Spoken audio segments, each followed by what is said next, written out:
Horror movies were out. Roller coasters were out. Even choosing colleges stressed him out because it meant closing doors, making something real and final. His therapist called it decision paralysis.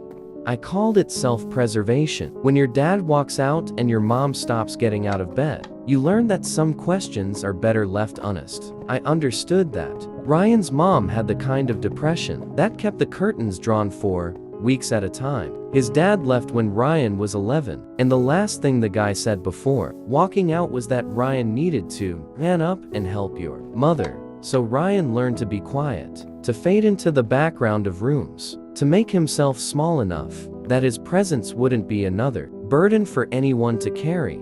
Casey was the opposite. She took up space like she'd been told her whole life she deserved to. Student council, debate team, Instagram aesthetic so carefully curated it looked effortless. Her parents were the kind of people who showed up to every event with professional cameras, who had her entire academic future mapped out on a literal poster board in their home office. Yale, then law school, then partnership in her father's firm. The thing was, Casey actually wanted none of that. She'd told me once, sophomore year, that she wished she could just work in a plant nursery, spend her days with her hands in dirt, helping things grow. But she'd said it like it was a joke, like the idea of disappointing her parents was so unthinkable it could only exist as fantasy. And Luke was more complicated than I wanted him to be.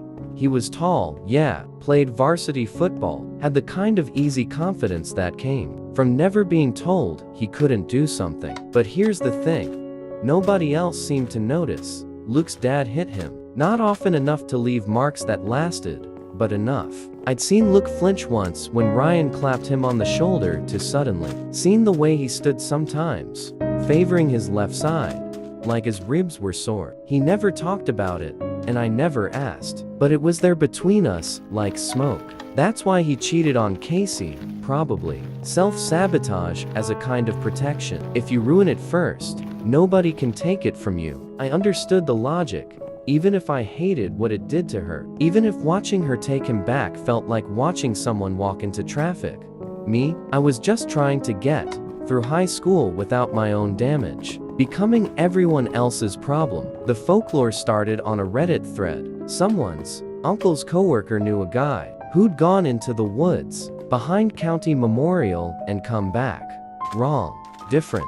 Kept talking about prices and payments and how everything cost something. 3 weeks later, he drove his truck into the lake with his whole family inside. My